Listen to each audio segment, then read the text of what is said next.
তো গাইস আজকে আমরা কথা বলবো দেবদার দুটো super duper most awarded all time blockbuster মুভির 30 দিনের বক্স অফিস কালেকশনকে নিয়ে। হ্যাঁ, কথা বলবো অ্যামাজন অভিযান মুভি টোটাল 30 দিনের বক্স অফিস কালেকশনকে নিয়ে।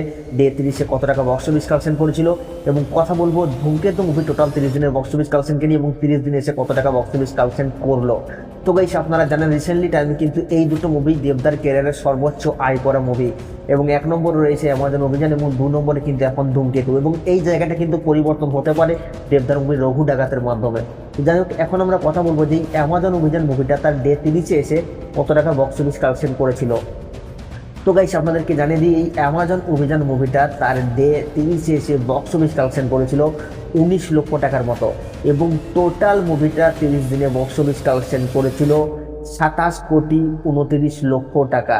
এবং সেই জায়গায় দাঁড়িয়ে যদি আমরা ধূমকেতুর বক্স অফিস কালেকশনকে নিয়ে কথা বলি, তাহলে ধূমকেতু মুভিটা তার ডে 29-এ এসে বক্স অফিস কালেকশন করেছে 25 লক্ষ টাকার মতো, এবং টোটাল 29 দিনে মুভিটা গ্রস বক্স অফিস কালেকশন করেছে 31 কোটি 52 লক্ষ টাকা। তো গাইস আমরা জানি যদিও অ্যামাজন অভিযানের সময় টিকিটের প্রাইস কম ছিল, এবং সেই তুলনায় যদি দেখি তাহলে অনেকটাই কিন্তু ধূমকেতুকে পিছনে ফেলে দিতে পারে।